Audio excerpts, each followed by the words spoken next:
जी राधे राधे। राधे राधे। हाँ। ये बात है। कौन सा उपनिषद कराएंगे आज? प्रश्नोपनिषद। प्रश्न उसी वाली में है ना, 9 वाली में? हाँ हाँ, वो सब अच्छा अच्छा अच्छा। वो मंगा ली थी किताब ऑनलाइन, 2-3 दिन में ही आ गई। जल्दी आ जाते हैं। हाँ। चल।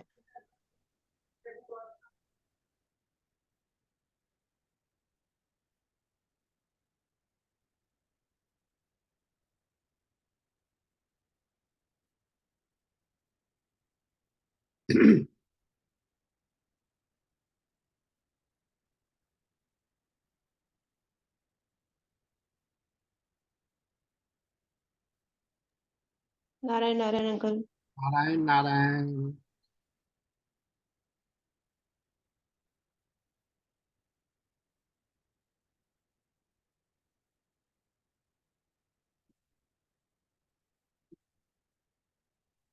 ओ,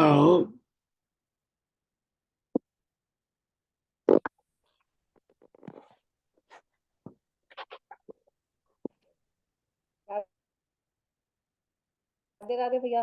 राधे राधे। आज कौन सी कराएंगे भैया? प्रश्नोपनिषद प्रारंभ करेंगे। प्रश्नोपनिषद। अच्छा। वो जो 9 उपनिषद हैं, शांकर जी भाष्य। जी हाँ, वो उसका नाम बता दीजिएगा तो मैं मंगा लूंगी फिर वो किताब पूरा सेट। वो तो मिल जाएगी, बस इलाहाबाद में क्या दिक्कत है। नहीं तो वो बस बोलना है उपनिषद का, जो 9 उपनिषद का सेट है वो एक में ही है। नहीं, उसमें ये कहना पड़ता है कि ईशादी 9 उपनिषद शांकर अच्छा, भाष्य सहित।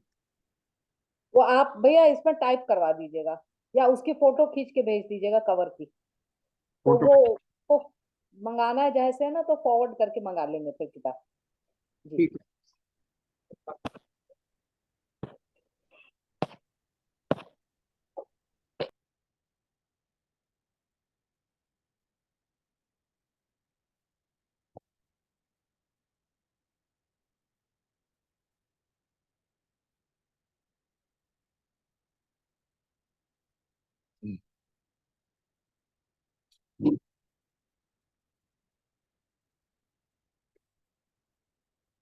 देखिए, कैन यू सी, सबसे नीचे, बॉटम, ईशादी 9 उपनिषद।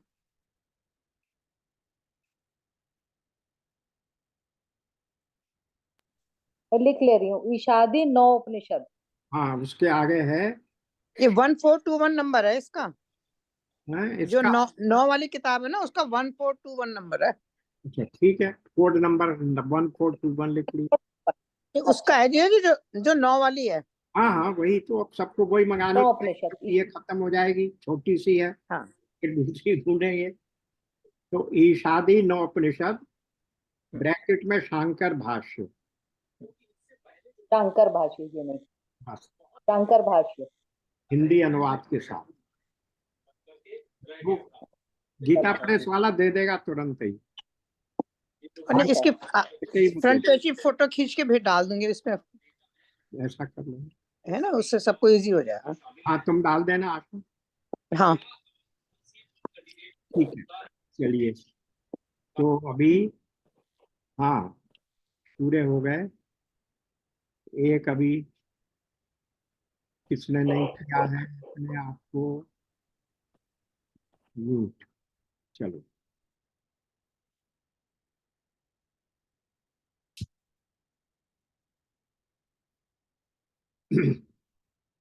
प्रारंभ करते हैं। कृष्णाय वासुदेवाय हरये परमात्मने प्रणतक्लेशनाशाय गोविन्दाय नमो नमः। गोविन्दाय नमो नमः। गुरुर्ब्रह्मा गुरुर्विष्णु गुरुर्देवो महेश्वरः, गुरु साक्षात् परब्रह्म, तस्मै श्री गुरुवे नमः। श्री गुरुवे नमः।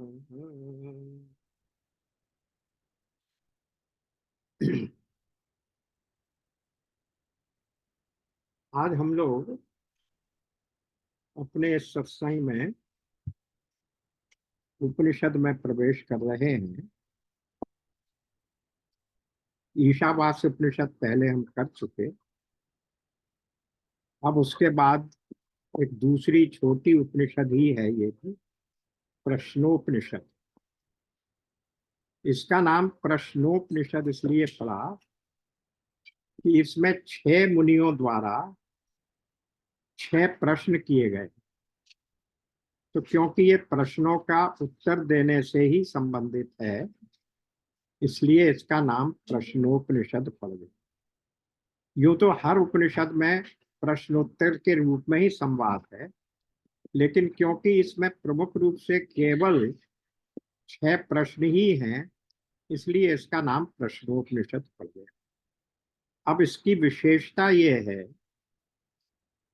कि एक और, इससे पहले एक मुंडक उपनिषद और है, वो भी छोटी ही है। बल्कि यूं समझिए कि कुछ उपनिषदें ऐसी हैं जो वेदों के मंत्र भाग का ही हिस्सा, जैसे ईशावास भी ऋग्वेद के मंत्र भाग का ही हिस्सा था। मुंडक उपनिषद भी वेद के मंत्र भाग का हिस्सा, यानी वेद ही है। इसी प्रकार ये जो प्रश्नोपनिषद है, ये वेद के ब्राह्मण भाग का हिस्सा है। ब्राह्मण और आरण्यक ये वेद के व्याख्या करने वाले हिस्से कहे जाते हैं, लेकिन वो इन्हें वे सप्लीमेंट टू वेद ही माने जाते हैं। इसलिए इस उपनिषद का भी बहुत ही महत्व है, क्योंकि ये उपनिषद क्या है, वेद के ब्राह्मण भाग का ही हिस्सा है। अब एक बात और समझ लीजिए, जो पहले भी कही थी, कि उपनिषदें स्वतंत्र ग्रंथ नहीं है, वो वेद के भाग हैं। अतः इनके अलग अलग नाम केवल व्यवहार के लिए उनको अलग अलग विभाजित कर दिया गया, जिससे समझने में और पहचानने में सुविधा हो, लेकिन है वो सब वेद का ही हिस्सा। कोई अथर्ववेद का हिस्सा है, कोई ऋग्वेद का हिस्सा है। इस प्रकार से ये प्रश्नोपनिषद अथर्ववेद का ब्राह्मण भाग का हिस्सा है। तो इस प्रकार से ये उपनिषद, इसमें 6 प्रश्न है, इसलिए इसका नाम प्रश्नोपनिषद पड़ गया।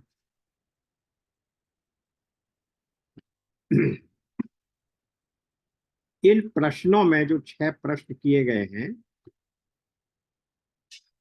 कई कई बातें पूछी गई हैं। उपासना का फल, स्थूल से सूक्ष्म देह का भेद,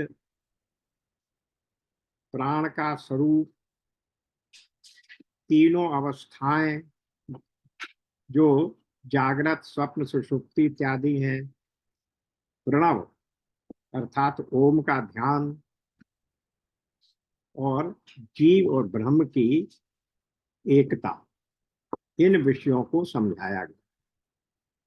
अब इसमें प्रवेश करते हैं, निकाल लीजिए सबसे पहले मंगलाचरण।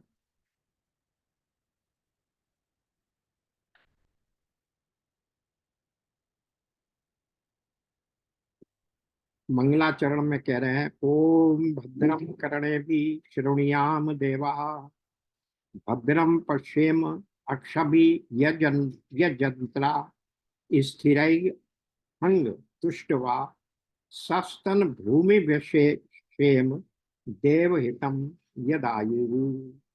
ओम शांति शांति शांति। तो क्या कर रहे हैं, ओम का मतलब हो गया हे परब्रह्म, हम क्या करें, भद्रम करणे भी, कानों से कल्याणमय वचन सुने, शृणुयाम देवा, करणे भी शृणुयाम देवा, कानों से हम अच्छे वचन सुने, भद्रम पश्येमी अक्षभि यज्ञता, यज्ञ कर्म में समर्थ होकर नेत्रों से शुभ दर्शन करें। फिर नीचे की पंक्ति में, स्थिर अंग और शरीरों से स्तुति करने वाले हम लोग देवताओं के लिए हितकर आयु का भोग करें। अब देखिए इसमें क्या क्या मांग लिया, जो भी कुछ हम करें वो कल्याणमय हो, कानों से कल्याणमय वचन सुने, यज्ञ कर्म में समर्थ होकर शुभ नेत्रों से शुभ दर्शन करें, अंग और शरीरों से स्तुति करने वाले हम लोग देवताओं के हित कर आयु का भोग करें। जो आयु हमें प्राप्त हो अपने लिए नहीं है, हमारे को भोग के लिए नहीं है, अपने भोग के लिए नहीं है, देवताओं के लिए हित कर, वो आयु का हम उस तरह से उपयोग करें। और फिर ओम शांति शांति शांति, तीनों प्रकार के दैहिक दैविक भौतिक तापों की शांति हो। फिर नीचे आ गया, स्वस्ति न इंद्रो वृद्धश्रवा, स्वस्ति न पूषा विश्ववेदा, स्वस्ति न ताक्षर्यो अरिष्ट नेमि, स्वस्ति नो बृहस्पतिर्दधातु।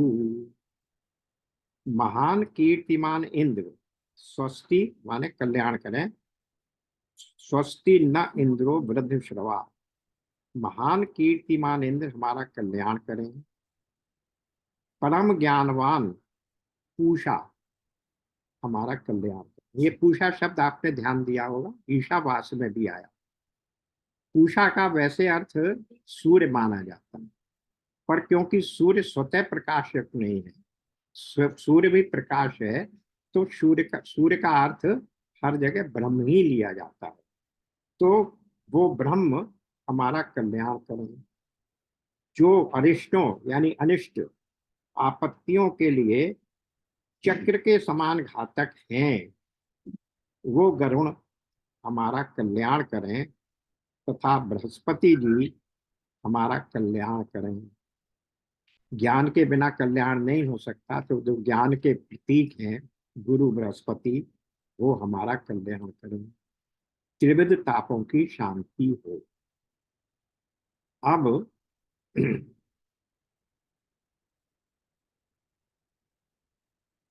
सबसे पहला श्लोक आगे क्या कह रहे हैं, भरद्वाज नंदन ये छह ऋषियों का परिचय दे रहे हैं।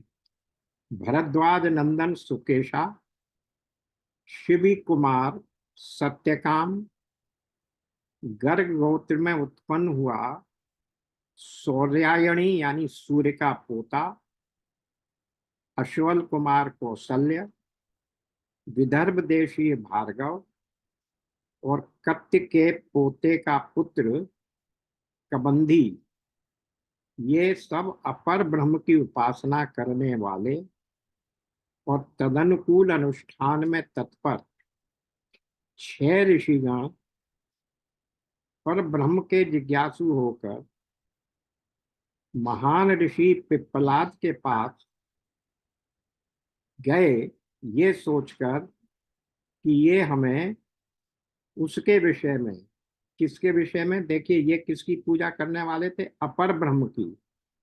तो जैसे गीता के 7वें अध्याय में कहा एक परा प्रकृति है, एक अपरा प्रकृति है, इसी तरीके से यहाँ पर आ गया एक पर ब्रह्म है, एक अपर ब्रह्म है उससे नीचे का। तो ये लोग अभी अपर ब्रह्म की उपासना कर रहे हैं, सगुण साकार की उपासना कर रहे हैं।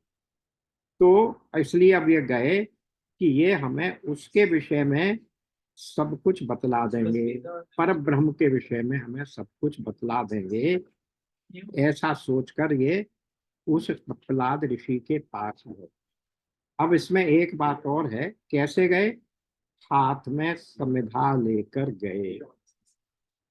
पुराने समय में क्योंकि गुरुकुल में नित्य ही यज्ञ होते थे, अग्निहोत्र होता था, तो किसी भी गुरु के पास, किसी भी गुरुकुल में आप जाएंगे तो वहां उपहार के रूप में आप समिधा लेकर जाते थे। यानी जो समिधा लकड़ी यज्ञ में, अग्निहोत्र में काम दे सके, ऐसी लकड़ी लेकर जाते। लेकिन यदि ऐसे गुरु के पास गए हैं जो सन्यासी है, और सन्यासी की क्या विशेषता है, वो निरग्नि होता, उसको अग्नि का उपयोग करने का अधिकार नहीं होता, इसलिए उसके यहाँ फिर आप समिधा ले जाएं तो वो व्यर्थ है। तो फिर ऐसे गुरु के पास अगर आप जाते हैं तो फिर समिधा के अतिरिक्त कोई दूसरी प्रकार की भेंट लेकर जाते, क्योंकि हमारे यहाँ ये नियम है कि देवता के यहाँ, राजा के यहाँ और गुरु के यहाँ खाली हाथ नहीं जाना चाहिए। तो ये जो छहों के छह ऋषि थे, ये कहाँ गए, पिप्पलाद ऋषि के पास गए। और पिप्पलाद ऋषि क्योंकि सन्यासी नहीं थे, इसलिए उनके यहाँ समिधा लेकर गए। अब क्यों गए पिप्पलाद मुनि के पास, क्योंकि पिप्पलाद मुनि ब्रह्म का वर्णन करने में बहुत ही विद्वान थे, और क्या करते थे वो, कर्म फल यानी जो वेदों का कर्म कांड वाला भाग है उसको पूरी तरह से करते थे और उनका श्रेष्ठ फल भोगते थे, इसलिए इन्हें पिप्पलाद कहा गया। संस्कृत में, हमारे शास्त्रों में कर्म फल को पिप्पल कहते हैं। पीपल, जैसे हम लोग जिसको पीपल कहते हैं हमारे यहाँ, पीपल वृक्ष नहीं, जो मसाले के रूप में पीपल काम में आता है उसको। तो पिप्पल खाने वाला कहा गया। अब मुनियों के पास ये लेकर गए, उस सॉरी उन पिप्पलाद मुनि के पास इसीलिए लेकर गए क्योंकि इनका बड़ा भारी विद्वत्ता में इनका नाम था, और उन्हें ये विश्वास था कि ये हमें अपर ब्रह्म से ऊपर उठाकर पर ब्रह्म का ज्ञान दे पाएंगे।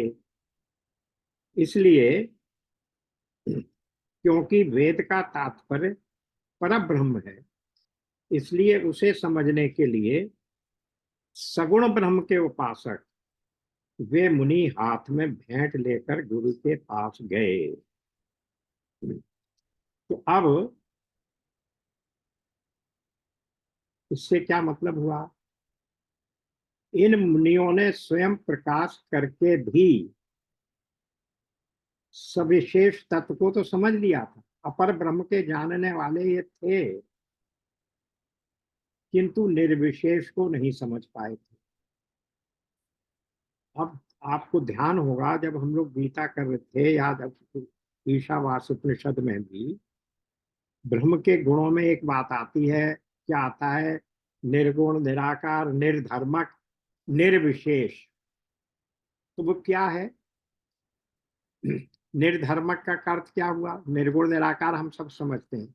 निर्धर्मक क्यों कहते हैं? धर्म का अर्थ होता है कोई कर्म, कोई विशेष गुण। जैसे अग्नि का धर्म क्या है? दाहकता और प्रकाश। दूध का धर्म क्या है? धवलता। चीनी का धर्म क्या है? मिठास। तो इस प्रकार का कोई धर्म, कोई विशेष गुण ब्रह्म में नहीं है, क्योंकि अगर उसमें कोई गुण होगा तो फिर वो सगुण हो गया ना, निर्गुण या गुणातीत कहाँ रहा।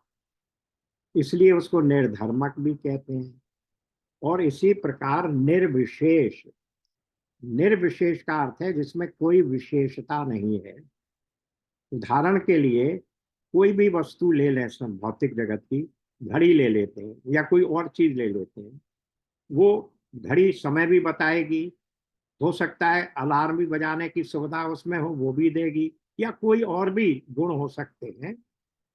किसी भी वस्तु में मोर देन वन गुण भी हो सकते हैं, पर वो सब क्या है? विशेष है, उस वस्तु के ही वो विशेष गुण है। और जैसे ही हमने उसको विशेष को कह दिया, इसका मतलब ये हो गया कि हमने उसे उन गुणों में सीमित कर दिया।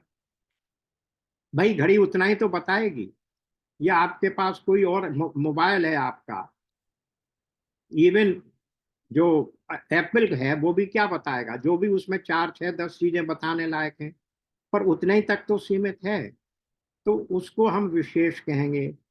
लेकिन अगर ब्रह्म को हम विशेष कह दें तो ब्रह्म को तो उतने ही में सीमित कर दिया जितने गुण उसमें हैं। इसलिए उसको कहना पड़ता है निर्विशेष। वो इन सब गुणों से ऊपर, उसमें कहीं कोई विशेषता नहीं है, बंधा हुआ नहीं है, अनंत गुण हैं, इसलिए उसको निर्विशेष कहते हैं। तो यही बातें यहाँ पर कही गई है कि वे मुनियों ने स्वयं प्रकाश करके सविशेष तत्व तो समझ लिया। सगुण साकार में तुमने स्पष्ट है कि कहीं ना कहीं सीमा होगी, लेकिन असीम को समझने के लिए निर्विशेष को नहीं समझ पाए, क्योंकि सगुण साकार में क्या है? एक एक तो द्वैत हो गया, क्योंकि मैं भक्त, वो भगवान, या उसका गुण, तो ये द्वैत आ गया। दूसरे, जब हम सगुण साकार की बात करेंगे तो उसमें मिथ्यात्व जरूर आ जाए, तो वो परमार्थ नहीं है। ये सब बात वो समझ रहे थे। इसलिए उपनिषद जिस परमार्थ सत्य को बताना चाहती है, ये वाली उपनिषद, वो परमार्थ सत्य क्या है, ऐसी जिज्ञासा उन मुनियों को थी। सगुण साधन वो कर चुके थे, लेकिन सगुण से, सगुण साकार की साधना से ब्रह्म की प्राप्ति नहीं हो सकती, यानी मोक्ष की प्राप्ति नहीं हो सकती। इसलिए ये ब्राह्मण जो थे, दोनों 6 मुनि, उस मुक्ति प्रदान करने वाले ब्रह्म का स्वरूप समझने के लिए और उसका ज्ञान प्राप्त करने के लिए वो इन पिप्पलाद मुनि के पास गए। तो इस प्रकार जब वो वहां पहुंच गए तब उन्होंने क्या कहा?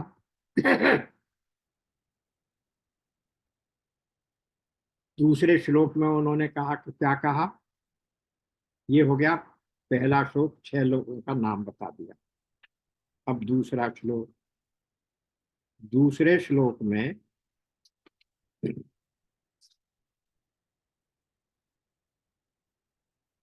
हम्म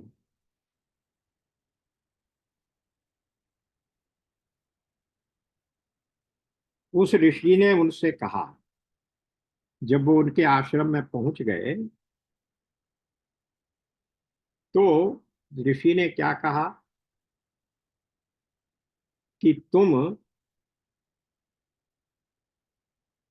तपस्या, ब्रह्मचर्य और श्रद्धा से युक्त होकर 1 वर्ष यहाँ निवास करो, फिर अपनी इच्छानुसार प्रश्न करना।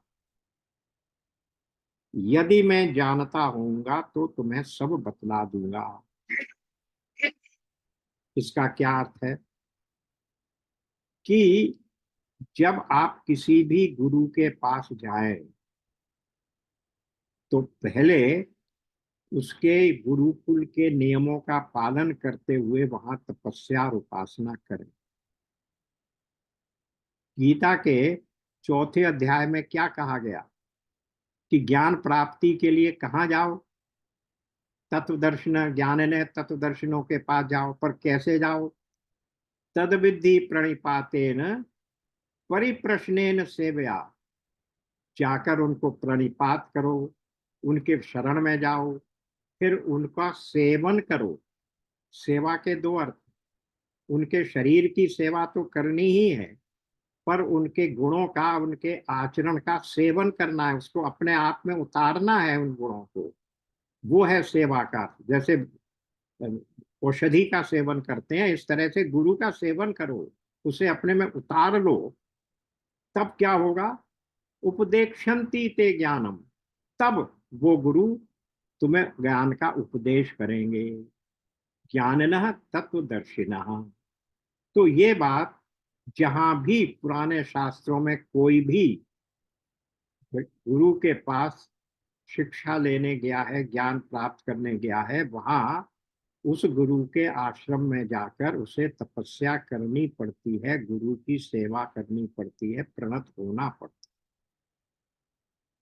है। एक छांदोग्य उपनिषद है, उसमें एक प्रकरण आता है कि इंद्र देवता, देवताओं के राजा, वो उनको भी एक दिन ये इच्छा हुई, जिज्ञासा हुई कि मैं ज्ञान प्राप्त करूं। तो वो गए प्रजापति के यहाँ और उनसे ज्ञान की शिक्षा प्राप्त करने की जिज्ञासा प्राप्त करी। उन्होंने क्या कहा?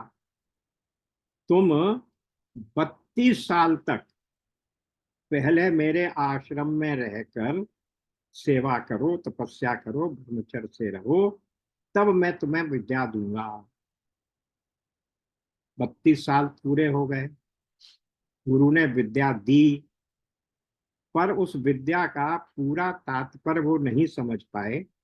पर फिर भी जैसे एक साधारण शिष्य को होता है, हाँ हाँ मैं बिल्कुल समझ गया, वो समझ कर चले गए।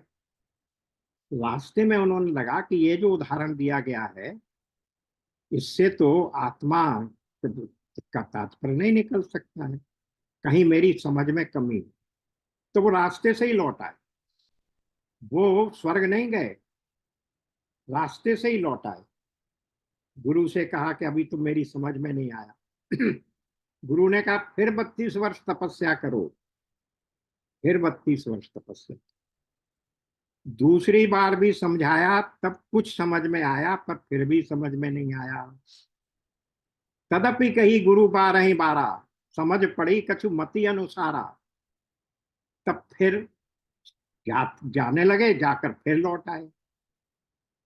तब गुरु ने कहा कि फिर तपस्या करो। फिर 32 साल। आप देखिए, गुरु की भी कितना धैर्य है कि उसके प्रश्नों को बार बार जो भी प्रश्न कर रहा है उसे समझा रहे हैं, लेकिन उससे बड़ा धैर्य किसमें है? शिष्य में। और वो शिष्य भी कौन है? देवताओं का राजा इंद्र।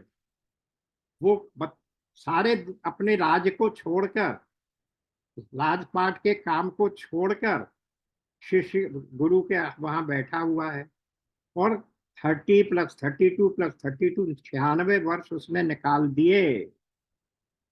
अब जब इतना कुछ हो गया तब बाकी तो कुछ समझ में आ गया, पर फिर भी एक पॉइंट छोटा सा रह गया। उसने कहा गुरुदेव ये नहीं समझ में आया। अब उन्होंने कहा अब चलो तुम बहुत कुछ समझ सकते हो, इसलिए 32 साल नहीं, तुम 5 वर्ष केवल और तपस्या करो। इंद्र ने फिर 5 वर्ष तपस्या की, तो कितना हो गया? 101 वर्ष। साधारण आदमी की आयु कितनी होती है? 100 वर्ष। यही तो हम कहते हैं जीवेम शरदा शतम, 100 वर्ष तक की आयु हमें दो। उसने तो 101 वर्ष तक तपस्या की। उतने धैर्य के बाद परिप्रश्नेन सेवया, सेवा करते करते तब उसको पूरा ज्ञान हुआ। तब वो स्वर्ग गया और स्वर्ग में जाकर उसने देवताओं को वो ज्ञान बताया, सिखाया। तो ये हमारे पुराने जमाने के गुरुओं का और हमारे पुराने जमाने के शिष्यों की ये जिज्ञासा थी कि जब तक पूरी ना हो जाए, कितना ही कठोर परिश्रम करना पड़े उसे करेंगे। और गुरु अवश्य ये कहेगा कि पहले तुम यहाँ आ गए तो तुम यहाँ इतने दिन रहकर तपस्या करो। उसका एक और भी कारण होता है। वो कारण क्या होता है कि जो कुछ तुम अभी तक सीख कर आए हो, चाहे वो विद्या है चाहे अविद्या है, वॉट एवर कंसेप्शन तुम्हारे मन में है इन प्रश्नों के बारे में, जब तक उन प्रश्नों को तुम भूलोगे नहीं तब तक नई विद्या का तुम ग्रहण नहीं कर पाओगे। गुरु में और शिक्षक में यही अंतर है। शिक्षक क्या करता है? भरता है, ये ज्ञान ले लो, ये ज्ञान ले लो, ज्योग्राफी पढ़ लो, हिस्ट्री पढ़ लो, दूसरे दूसरे लोगों के बारे में पता कर लो, ये सब बताएगा। और गुरु क्या करता है? खाली करता है। जो कुछ अब तक सीखा है सब भूल जाओ, और अब जो मैं सिखाता हूं वो सीख। क्योंकि जब तक उस पुराने को भूलोगे नहीं तब तक पात्र में जगह ही कहाँ होगी कि वो ज्ञान, दूसरा ज्ञान उसको में ग्रहण हो सके। इसलिए भी सभी उपनिषदों में ये आया है कि जहां जहां भी शिक्षा प्राप्त करने के उद्देश्य से, ज्ञान प्राप्त करने के उद्देश्य से गए हैं जिज्ञासु, उनको वहां तपस्या करके अपने मन को शुद्ध करना पड़ता है। अंतःकरण की शुद्धि के बाद ही, मल और विक्षेप दूर होने के बाद ही ज्ञान ग्रहण हो पाता। इसलिए भी इस प्रकार से गुरु के आश्रम में तपस्या कराई जाती थी। पर इन्होंने तो बहुत ही कम समय, बहुत ही सिंपल टास्क दिया, 1 वर्ष मात्र। कहाँ 101 वर्ष और कहाँ 1 वर्ष। उन्होंने कहा क्या करो, 1 साल कहने में तात्पर्य केवल ये है तभी ब्रह्म ज्ञान सफल होगा। सालों की गिनती तो गुरु निर्णय कर सकता है, या स्वयं को जब पता लग जाए कि हम शुद्ध हो गए तब भी आ सकते हैं। लेकिन जब तक गुरु की निकटता ना रहे तब तक उसकी बात समझना मुश्किल होता। इसीलिए गीता में भी उन्होंने कहा परिप्रश्नेन सेवया, उसका सेवन करो, उसकी निकटता रहो उसके साथ। सेवा, निकट निवास आदि के से संतुष्ट गुरु जब ब्रह्म का ज्ञान देता है तब वो ज्ञान आत्मसात हो पाता है। अब 1 वर्ष पूरा हो गया, तो अब हम कहाँ आ गए? अब हम तीसरे श्लोक पर आ। वहां क्या हुआ?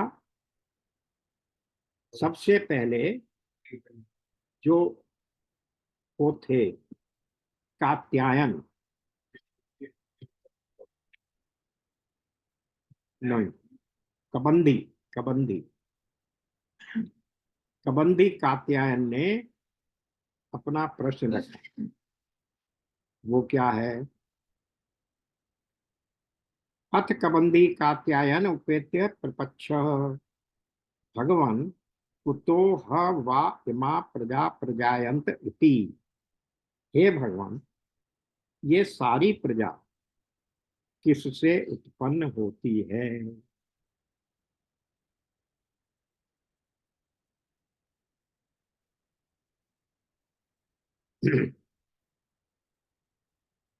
यानी अपर ब्रह्म के बारे में जो ज्ञान और कर्म का जो समुच्चय है, उसकी जो गति है, वो हमें बतलाइए। उसी के लिए ये प्रश्न किया गया। अब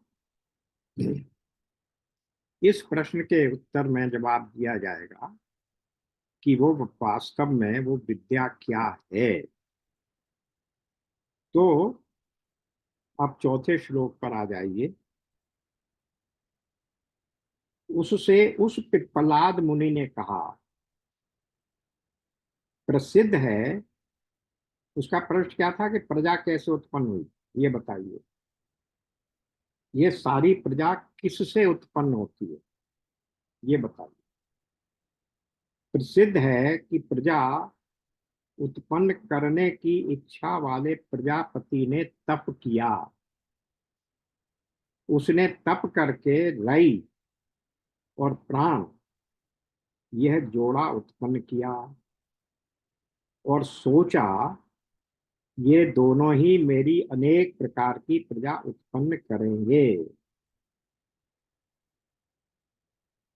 अब ये बात को सोचिए जरा। सबसे पहले उसने तप किया। नाम भी यहाँ क्या है? प्रजा उत्पन्न करने की इच्छा वाले प्रजापति। अब इसको थोड़ा सा श्रीमद् भागवत में ले।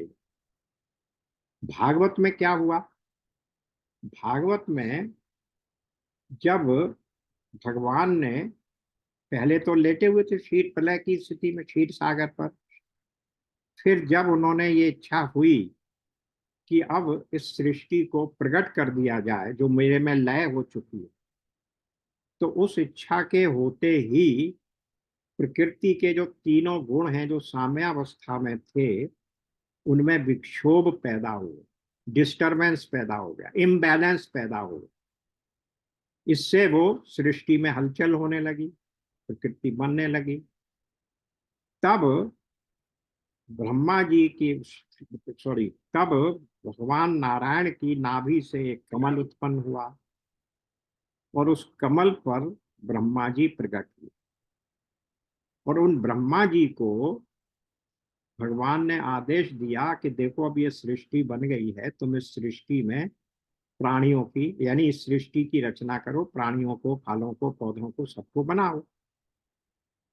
तो वो आ गए, लेकिन वो, उन्हें ज्ञान ही नहीं था कि सृष्टि की रचना कैसे की जाए। तब उन्होंने भगवान किंग कर्तव्य विमूढ़ मैं कैसे करूं, इस उसमें चिंता में बैठे हुए थे। तो आकाशवाणी हुई कि तप तप तप, 3 बार बोला। तब वो समझ गए कि मुझे तप करना है, तपस्या करनी है। और तब उन्होंने तपस्या की। उस तपस्या के बाद स्वयं भगवान नारायण उपस्थित हुए और उन्होंने, भगवान ने उनको ज्ञान दिया। उसी ज्ञान को फिर प्रजापति ने, ब्रह्मा ने इस सृष्टि में जितने भी हम लोगों को बनाया, वो ज्ञान उन्हें हम लोगों को दिया। तो ये सृष्टि का उत्पत्ति होने से पहले प्रजापति ने तप किया। यही बात यहाँ दूसरे तरीके से यहाँ कही गई है कि प्रजा उत्पन्न करने की इच्छा वाले प्रजापति ने तप किया। जिसकी पूरी भूमिका श्रीमद् भागवत में दी हुई है। उसने तप करके रई और प्राण ये जोड़ा बनाया और सोचा ये दोनों ही मेरी अनेक प्रकार की प्रजा उत्पन्न करेंगे। तो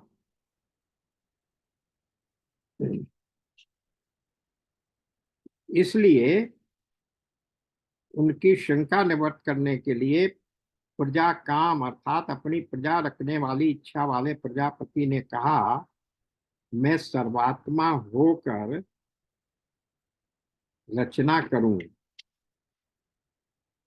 इसलिए उन्होंने कल्प के आदि में हिरण्यगर्भ रूप से उत्पन्न होकर, ये हिरण्यगर्भ या ब्रह्मा या प्रजापति एक ही है, उत्पन्न होकर क्या किया, रचना रची जाने वाली संपूर्ण स्थावर जंगम प्रजा का पति होकर जन्मांतर में भावना किए ज्ञान रूप तप को तपा, अर्थात उस ज्ञान का स्मरण किया। इस प्रकार तपस्या करके श्रुति प्रकाशित ज्ञान यानी जो वेदों का प्रकाशित ज्ञान है उसका स्मरण करके उसने सृष्टि के साधन भूत मिथुन जोड़े को उत्पन्न किया। सृष्टि के इस जोड़े के बिना सृष्टि पूरी नहीं हो सकती। श्रीमद् भागवत में आया कि जब ब्रह्मा जी ने सृष्टि रचने का सबसे पहले उपक्रम किया तो उन्होंने मानसिक सृष्टि की, मन से। तो ये जो पहले के ऋषि हैं जैसे ये सनकादिक हैं, उसके अलावा मारीच हैं और दूसरे ऋषि हैं, नारद हैं, ये सब ब्रह्मा जी की मानसी सृष्टि है। लेकिन ये जो मानसी सृष्टि वाले थे तो सब वैरागी हो गए, उनसे सृष्टि का क्रम आगे नहीं बढ़ा। तब ब्रह्मा जी ने फिर मिथुन यानी जोड़े के रूप में रचना की और तब उससे सृष्टि का क्रम आगे बढ़ा। वही बात जो कि यहाँ लिखी जा रही है कि सृष्टि का साधन काहे से हो सकता है, जोड़े से, मिथुन। इसलिए उसने उन जोड़े को उत्पन्न किया। अब उस जोड़े का यहाँ नाम विशेष दे दिया, रई यानी सोम रूप अन्न और प्राण यानी भोक्ता अग्नि को रचा। अर्थात ये सोचकर कि ये भोक्ता और भोग्य रूप अग्नि और सोम मेरी नाना प्रकार की प्रजा उत्पन्न करेंगे, अंड के उत्पत्ति क्रम से सूर्य और चंद्रमा को रचा। पहले क्या किया, अग्नि और अन्न ये भोक्ता हो गए, अन्य कौन हो गए, भोक्ता, और भोग्य कौन हो गया, अन्न। अग्नि में ही तो हम उसकी वो देते हैं, आहुति देते हैं। और उसके बाद फिर उन्होंने किसको रचा, चंद्र और सूर्य को रचा। तो इस प्रकार से ये प्रारंभ की सृष्टि इस प्रकार से रची गई। कबंध का उत्तर दे रहे हैं अभी।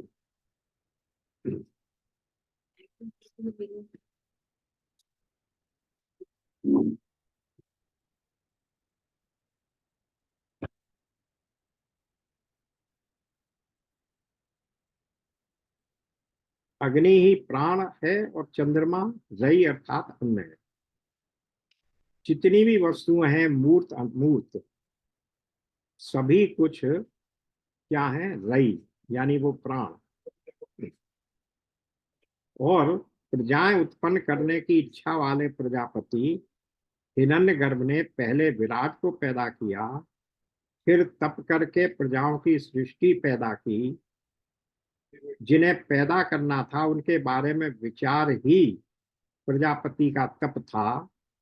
प्रजापति ने सबसे पहले भोग और भोक्ता रूप का जोड़ा बनाया। भोग्य का नाम है रई और भोक्ता का नाम है प्राण। फिर भोग्य के अभिमानी देवता चंद्रमा एवं भोक्ता के अभिमानी देवता आदित्य को उत्पन्न किया। यानी पहले अग्नि और ये सब बनाई। ऐसा क्यों किया? व्यष्टि जीव अपने कर्मों के फल भोगें, इसके लिए उपाधियां यानी स्थूल भोग चाहिए। इसीलिए हिरण्यगर्भ को इच्छा हुई कि प्रजा उत्पन्न की जाए। इस प्रकार से प्रजापति की सृष्टि में दोनों हो गए, भोग्य व भोक्ता दोनों प्रजाएं हैं। किंतु रई, प्राण और चंद्र और आदित्य इन कर्मों के अनुरूप भोक्ता और भोग्य एक दूसरे के पूरक बने। इन्हें द्वंद्व या जोड़ा कहा। भोग्य को रई और भोक्ता को प्राण नाम से वेद में अनेक जगह बताया गया है। अब इस प्रकार से इस आकाश सृष्टि दृष्टि वृष्टि से घटाकाश बना, वैसे चेतन दृष्टि से इन्हें भी उत्पन्न होने वाला नहीं कह सकते। अब इसके बाद हम कौन से श्लोक पर आ गए? आदित्य हो गया, रवि चंद्रमा बन गए। अब हम आ गए छठे श्लोक। जिस समय सूर्य उदित होकर पूर्व दिशा में प्रवेश करता है, तो उसके द्वारा वह पूर्व दिशा के प्राणों को अपनी किरणों में धारण करता है। इसी प्रकार जिस समय वह दक्षिण, पश्चिम, उत्तर, नीचे, ऊपर और अन्य दिशाओं को प्रकाशित करता है, उससे भी वह उन सबके प्राणी को अपनी किरणों में धारण करता है। यानी सूर्य की किरणों के द्वारा ही सारा प्राणी समुदाय धारण पोषण किया जाता है। जिस समय सूर्य उदित होकर प्राणियों के नेत्रों का विषय होकर अपने प्रकाश से पूर्व दिशा में प्रवेश करता है, अपने तेज से व्याप्त करता है, उसके द्वारा अपनी व्याप्ति से ही वो संपूर्ण अंतर्भूत प्राणों को सर्वत्र व्याप्त किरणों में व्याप्त होने के कारण संपूर्ण प्राणियों को धारण करता, यानी उनका पोषण करता है। इसी प्रकार जब दक्षिण, पश्चिम, उत्तर, नीचे प्रवेश करता है, तब वहां भी जितनी प्रजाएं हैं उन सबको प्राणों को अपनी किरणों में धारण करके उनका पालन पोषण करता है। ये कौन हो गया? सूर्य। वह अब ये अग्नि जो थी वो किस रूप में है? वो वैश्वानर अग्नि। हम वैश्वानरो भोक्ता, जो चौथे अध्याय का श्लोक है। जो वैश्वानर अग्नि है, जो हमारे शरीर के अन्नों को पचाती है, तो वो जो वैश्वानर अग्नि है, विश्व रूप प्राण अग्नि ही प्रकट होता है। यही बात ऋक ने भी कही। वो ये भोक्ता प्राण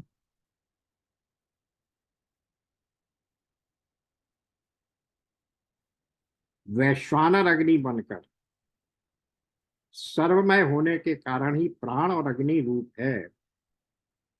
वह भोक्ता ही प्रतिदिन संपूर्ण दिशाओं को आत्मभूत करता हुआ उदित होता है और ऊपर कही हुई बात को ऋक अर्थात मंत्र द्वारा भी कही गई है। अब हम आ गए आत्मा। अब यहां से शुरू होता है थोड़ा सा ज्ञान। सर्वरूप, रश्मिवान, ज्ञान संपन्न, सबके आश्रय, ज्योतिर्मय, अद्वितीय और तपते हुए सूर्य को विद्वानों ने अपने आत्मा रूप से जाना है। ये सूर्य सहस्त्रों किरणों वाला, सैकड़ों प्रकार से वर्तमान और प्रजाओं के प्राण रूप से उदय होता है। विश्व रूप, सर्वरूप, किरणवान, जात वेदा जिसे अग्नि भी कहते हैं, जिसे ज्ञान प्राप्त हो गया है, संपूर्ण प्राणों के आश्रय, ज्योति, संपूर्ण प्राणियों के नेत्र स्वरूप, एक अद्वितीय और तपते हुए सूर्य को ब्रह्मवेताओं ने अपने आत्म स्वरूप से जाना है। जिसे इस प्रकार जाना है वो कौन है? वो सहस्र रश्मि, अनेकों किरणों वाला और सैकड़ों यानी अनेक प्रकार के प्राणी भेद से वर्तमान तथा प्रजाओं का प्राण रूप सूर्य उदित होता है। अब ये जो चंद्रमा अर्थात अन्न है, अभी तक सूर्य की बात हुई, दो को पैदा किया था ना, एक प्राण, प्राण के रूप में सूर्य आ गए थे, अब अन्न। ये जो चंद्रमा के रूप में मूर्ति अर्थात अन्न है और अमूर्ति प्राण भोक्ता अथवा सूर्य है, यह एक ही जोड़ा संपूर्ण प्रजाओं को किस प्रकार उत्पन्न कर देगा, इस पर कहते हैं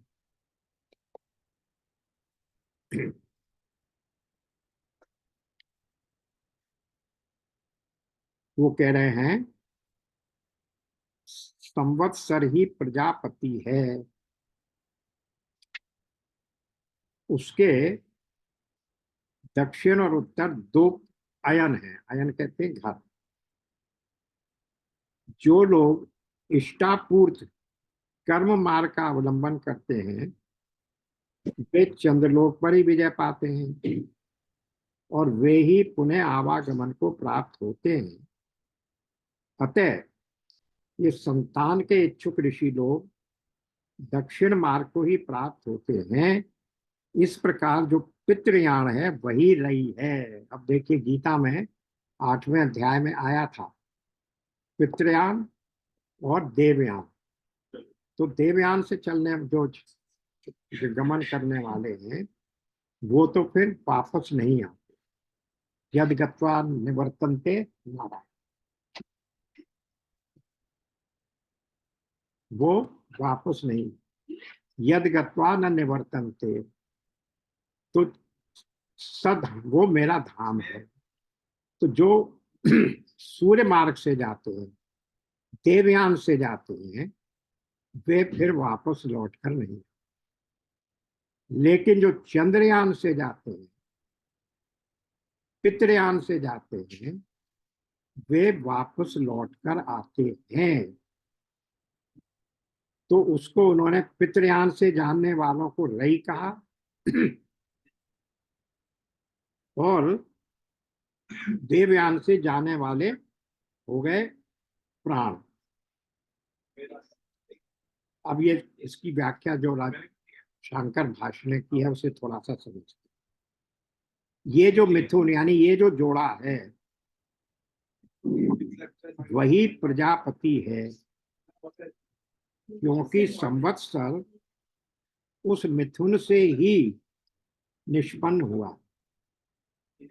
चंद्रमा और सूर्य से क्या होता है संवत्सर कह रहे कैसे पैदा हुआ? समय की गणना, काल की गणना कहाँ से शुरू होती है? जिस दिन सूर्य उदय होगा उसी दिन से तो गणना काल की होगी। सूर्य के उदय होने से पहले काल की गणना कैसे हो जाएगी? यही कह रहे हैं चंद्रमा और सूर्य से निष्पन्न होने वाली तिथि और दिन रात्रि के समुदाय का नाम ही संवत्सर यानी महीना या वर्ष कुछ भी कह लीजिए है। और रई और प्राण से अभिन्न होने के कारण मिथिन रूपी कहा जाता। सूर्य चंद्र कहेंगे, वर्ष और मास कहेंगे, दिन और रात्रि कहेंगे। तो जो भी एक काल है ये भी पूरा उसी तरीके से मिथुन रूप में ही है। उस संवत्सर नामक प्रजापति के